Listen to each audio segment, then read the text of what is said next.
Check it out, guys. I walked out to my car this morning and I had a puddle of coolant on the floor and also a check engine light, and one of the pumps that's up here in front of the transmission has finally gave out. I threw a code. I'll put that on the screen for you guys. I've replaced this pump before in the past, I think like 10 months ago, and it's time to do the swap again. I picked this up at O'Reilly's, so it should just be an easy swap. We don't have to pay again. It's under warranty. But I'm gonna go ahead and show you guys here the damage once I pull this pump off. I do have a video on it. I'll throw up a link on this video for you guys so you guys can watch that one. It goes into detail on what is it that I did to drain the coolant and remove this pump and also the inverter pump that's on top. I did this in a different way. It's actually a lot easier doing it this way. The first time I did it, I had thought that I had to drain everything to do this, but you don't. Here's my issue on this one. It actually something went wrong here in this area, because this is where the leak's coming from. See how it's all wet there, and it's been going for a while now, because I still don't have no check engine light for this until last night when I was coming home from work. I saw the check engine light, I scanned it, and I said, okay, well, I'll deal with it tomorrow morning. Well, today is tomorrow morning. Here I am, and this is my problem.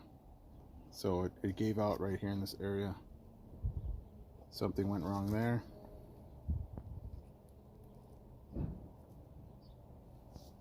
So now I'm just going to go down to O'Reilly's, pick up another one. I'm going to show you guys the installation process, because this is much easier and save you guys some time. As you guys see that I have a clamp here, and I also have a clamp right here. And then underneath, since I didn't have the same size clamp as I have here, I had to use the bigger clamps underneath. The clamps come in 3 different sizes. So over here I had to use 2 of the large ones.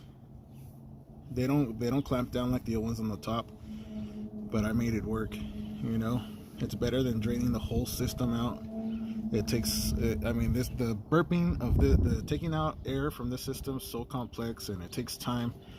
And I just wanted to see if I can get by just using these clamps and make it easier on ourselves if you guys are performing the same job as well.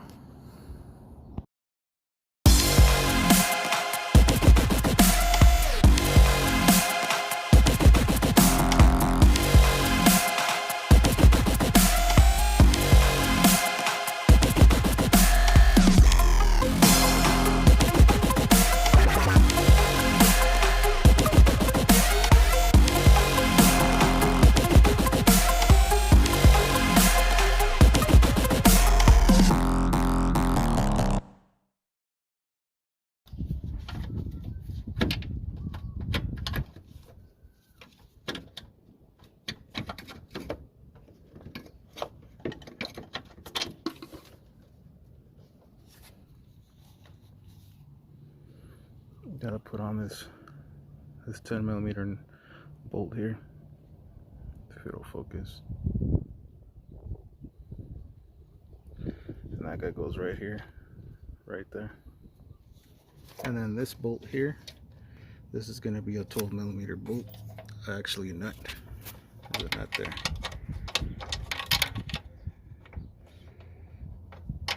So that's a 12. And the other one's a 10. One that goes on this side in front of it.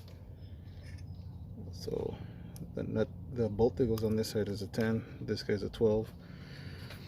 And now we're gonna put the bottom hose on first, and then the top one.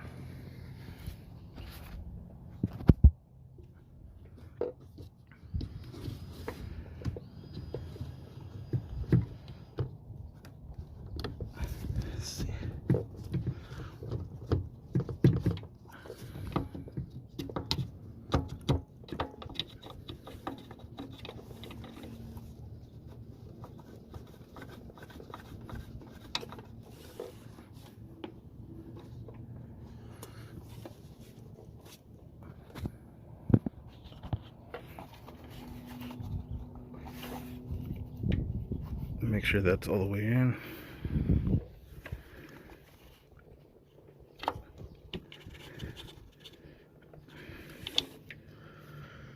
That looks good right there.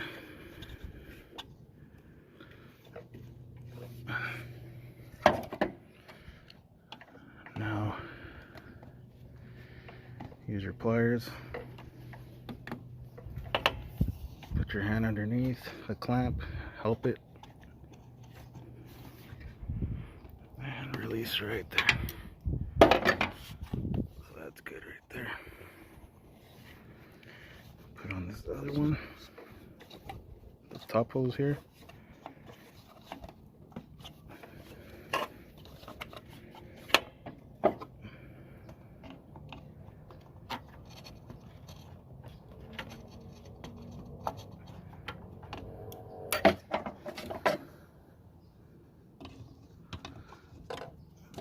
Try to get this clamp.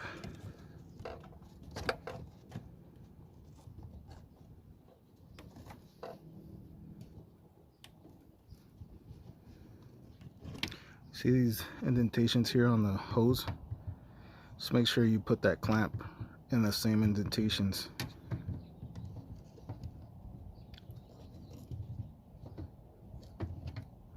So just like that.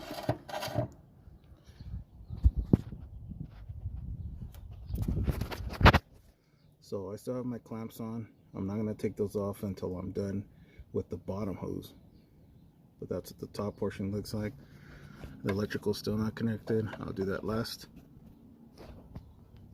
So we're here at the bottom. Got one more hose. That's the one that's going to go there.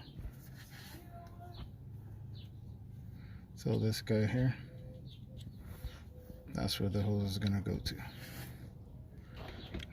I have all these clamps on it. I'm going to remove these clamps, or at least the first one.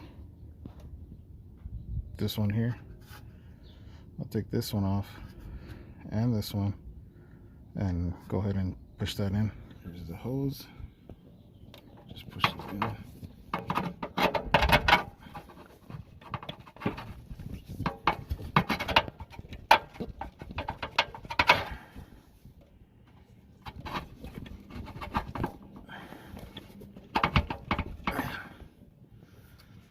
Okay, the hose is on.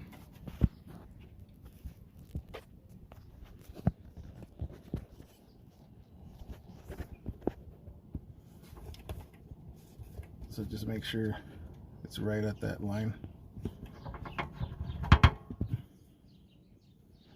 And then we'll just drive this clamp, we'll push it through here and line it up there.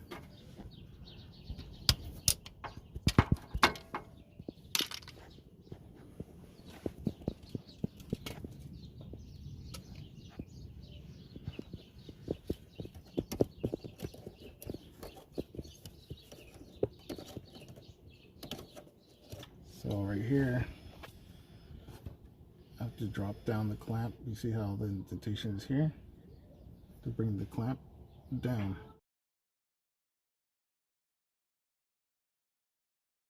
The bottom clamp is on the bottom hose, and that's where it should be at there. I'll put a still shot of the indentation and how you can easily put that incorrectly on the hose and you can cause a leak. So you just have to make sure it goes back the same way. That's pretty much it. Now it's just, I'm going to clean everything else up with some brake cleaner. Clean up this area, everything that got wet, and then we'll start the process of adding some coolant and burping the system just a little bit, just to make sure there's not a lot of air in the system. Alright, now I'm just going to plug in this guy here. This is your connector.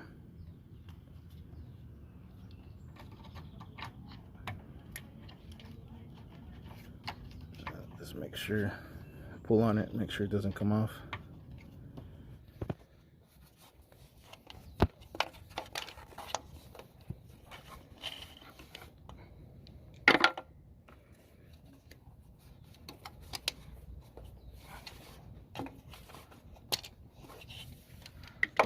On the bottom clamp.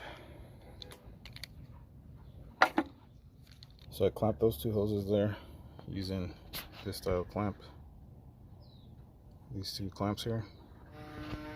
So this is what I used, and tools: a ratchet, flathead screwdriver, a 10mm socket, 12mm socket extension, these angle pliers, straight pliers, and all these clamps here. If you can pick up two more of this style, this size, they don't sell them just by themselves. They come in a pack of 3, so they come like this. They come like that. Each pack is like $13–15 around there. So definitely pick up another set so you can have 4 of these and make your life a lot easier. This is a funnel I'm using. Put some coolant in here. You see some bubbles coming out.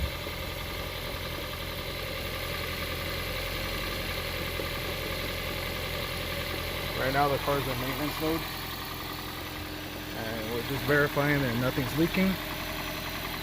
So it looks good down there, it looks dry. This still has some air in it.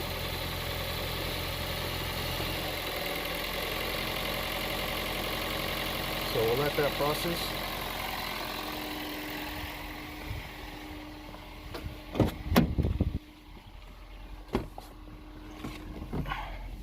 So right there, the car is in maintenance mode. So when that's flashing, that's when you can do that. If not, the car turns off, turns on, turns off. Make sure it's on maintenance mode.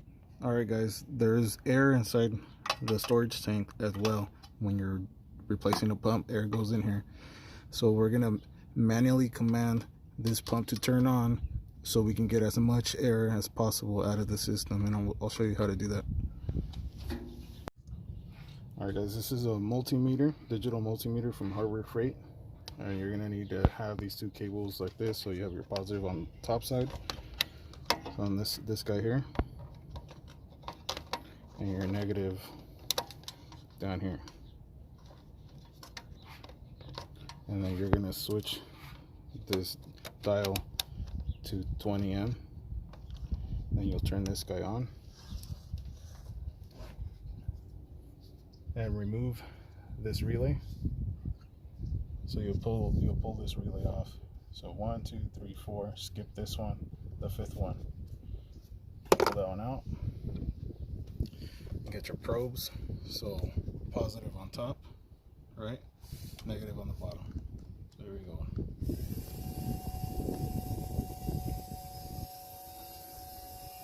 And we're looking for any other bubbles that come out of the system, just to help it get rid of as much air as possible. And you can hear the pump. You can hear the pump on.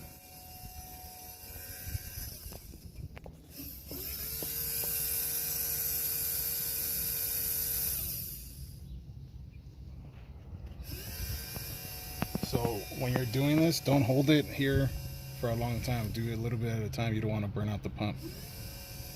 You see a little bit bubbles. See that? A little bit. Another one.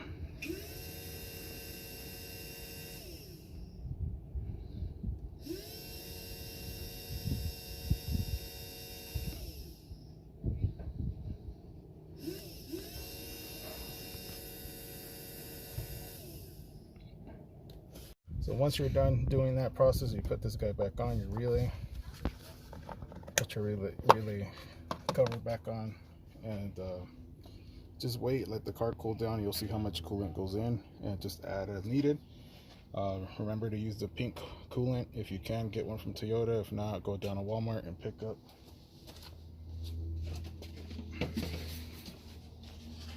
this brand here, the Toyota Lexus Scion.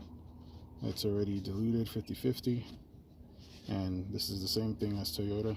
So if you can't make it down to the dealer, go to Walmart. I believe they're running like under 20 bucks for one of these. So go down to Walmart.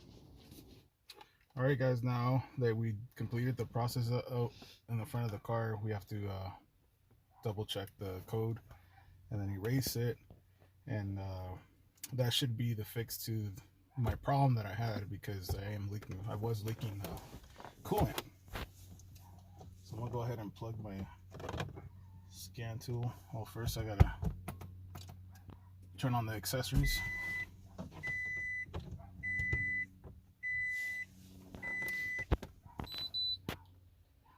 I'll wait for the information to load.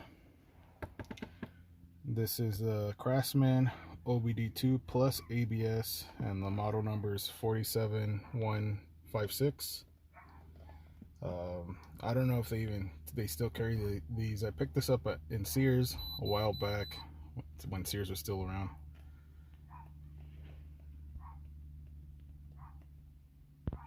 Now just go through all the models, have everything in here. Here's Toyota. Yes, for this is your vehicle. Is this your vehicle? So see, 1122.